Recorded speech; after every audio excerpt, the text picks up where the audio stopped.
میرا جو کام ہے وہ میں نے کرنا، وہ اللہ نے میرے ذمہ لگایا، وہ نہیں میں نے چھوڑنا۔ ساری دنیا میری مخالف ہو جائے میں نہیں اس سے باز آؤں، جو کرنا کر لو تم۔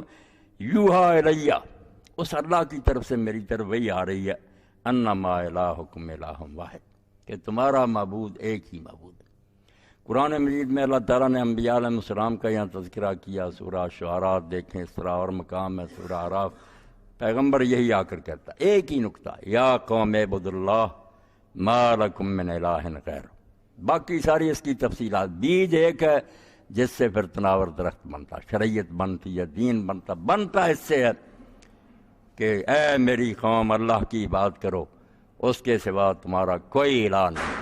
یہی لا الہ الا اللہ، کہ اللہ کے سوا کوئی الہ نہیں۔ اب چونکہ یہ عربی زبان میں ہے، ہماری کم بختی کہ ہم صرف اس کو کر دیتے ہیں اردو میں، اللہ کے سوا کوئی معبود نہیں ہے، وہ بھی عربی معبود، عربی زبان کا جس کی عبادت کی جائے۔ عبادت کیا؟ پوجا سے کچھ پتلے نہیں پڑتا، پھر یہ ہو جاتا کہ کسی کو ماتھا نہ ٹیکو، کسی سے مراد نہ ہو، زیادہ سے زیادہ یہی توحید ختم نہیں۔ الہ صاحب اقتدار کو کہتے ہیں، مقتدر اعلیٰ۔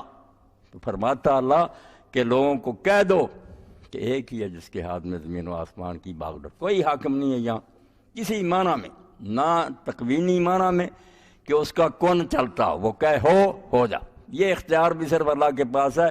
اس بارے میں فرشتے، نبی، ولی سب بے اختیار ہے۔ جو وہاں سے حکم نافذ ہوتا ہے ان کو وہ قبول کرنا پڑتا ہے، اس کی یہ مزاحمت نہیں کر سکتے۔ ہم نے انبیاء علیہ السلام کی داستانیں قرآن میں پڑھی، یوسف علیہ السلام کی جدائی سے یعقوب علیہ السلام پر کیا گزری، اور اسی طرح یونس علیہ السلام مچھلی کے پیٹ میں کیا بنا۔ اللہ فرماتا نہیں، لوگ جو سمجھ لیتے ہیں یہ خدا رسیدہ اس لیے خدا ہے، خدا نہیں ہے، خدا اللہ ہی ہے۔ تو نہ تو ان کا حکم چلتا ہے تقدیر میں، بلکہ ان پر تقدیر خود وارد ہوتی ہے اور یہ مصائب جھیلتے ہیں، اور نہ کوئی تشریعی حاکم ہے، کسی کو حق نہیں کہ وہ قانون بنائے۔ جب حاکم اللہ ہے، تم اس کے بندے ہو، رزق وہ دیتا، زمین اس کی ہے، کیوں کوئی قانون بنائے؟ اس لیے اسلام کی نظر میں کسی علاقے میں کسی حکمران کا اپنے بنائے ہوئے قوانین جاری کرنا شرک، صرف بتوں کی پوجا شرک نہیں، یہ شرک ہے کہ وہ اللہ کا بندہ ہو کر اللہ بن بیٹھا ہے، بندوں کے نام حکم دیتا کہ یہ کرو نہ کرو، حلال و حرام، یہ لافل ہے یا ان لافل ہے، یہ کر سکتے ہو یا نہیں، یہ صرف اللہ کہے گا۔ اس لیے آپ دیکھتے ہیں جب اصول کی کتابیں پڑھتے ہیں فقہ کی سارے مسائل کے لوگ، تو اصول میں آتا الحاکم، پہلے پڑھایا جاتا کہ حکم کیا ہے، حاکم کیا ہے، وہاں بتایا الحاکم هو اللہ۔ ایک ہی بات ہر شخص پڑھتا، شیعہ پڑھتا، دیوبندی پڑھتا، بریلوی، حاکم صرف اللہ، کوئی حکم نہیں دے سکتا۔ رسول کریم علیہ السلام بھی حاکم نہیں ہے، مبلغ عن اللہ، حکم اللہ کا پہنچاتے ہیں، حکم نہیں دے سکتے۔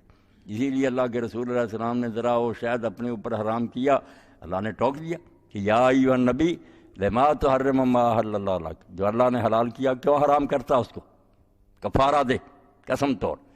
تو قرآن میں آئے یا حدیث رسول میں آئے وہ اللہ کا حکم ہوتا، اسی لیے حضور نے خود فرمایا کہ مجھے قرآن بھی ملا ہے اور قرآن کے برابر کی چیز بھی اللہ نے مجھے دی، یہ اپنی طرف سے نہیں حضور کہتے، اللہ کی طرف۔ اسی لیے کئی مرتبہ احادیث میں آتا کہ جب وہ چیزیں بھی لوگوں نے پوچھی جو قرآن میں نہیں، حضور چپ رہے۔ ایک شخص نے جبہ پہنا ہوا تھا، اس کو خوشبو لگا لی زعفران کی، احرام کی حالت میں وہ جبہ پہن لیا۔ اب آیا اس نے پوچھا کہ اللہ کے رسول میں کیا کروں، تو رسول کریم خاموش ہو گئے۔ اور حضرت عمر رضی اللہ عنہ ایک صحابی کو کہتے رہتے تھے کہ حضور پر حالت طاری ہوتی ہوئی، اس وقت بلایا کہ یار تو دیکھنا چاہتا، حضور علیہ السلام پر وہ حالت طاری ہو، کافی دیر تک نا غنود کی کے بعد آپ نے فرمایا کہ بھائی تیرے مسئلے کا حل کہ یہ جبہ اتار دے، خوشبو اچھی طرح دھو دے اور بس اللہ سے معافی مانگ، خوشبو کی نہیں استعمال کی جاتی۔ تو یعنی احادیث میں بھی جو کچھ آتا ہے وہ بھی وہی ہوتی ہے، قرآن میں وہ درج ہو جائے یا رسول اللہ کی زبان سے۔ حضور علیہ السلام نے ایک موقع پر بار بار کہا کہ لوگوں جو شہید ہو جاتا ہے اس کے سارے گناہ معاف ہو جاتے ہیں۔ پھر فرمایا تیسری مرتبہ علت دین، قرض نہیں معاف ہوتا، اور کہا بھی ابھی جبریل علیہ السلام آئے، انہوں نے کہا یا رسول اللہ صاف وضاحت کر کہ شہید ہونے سے بندوں کے حقوق نہیں ختم ہوں گے۔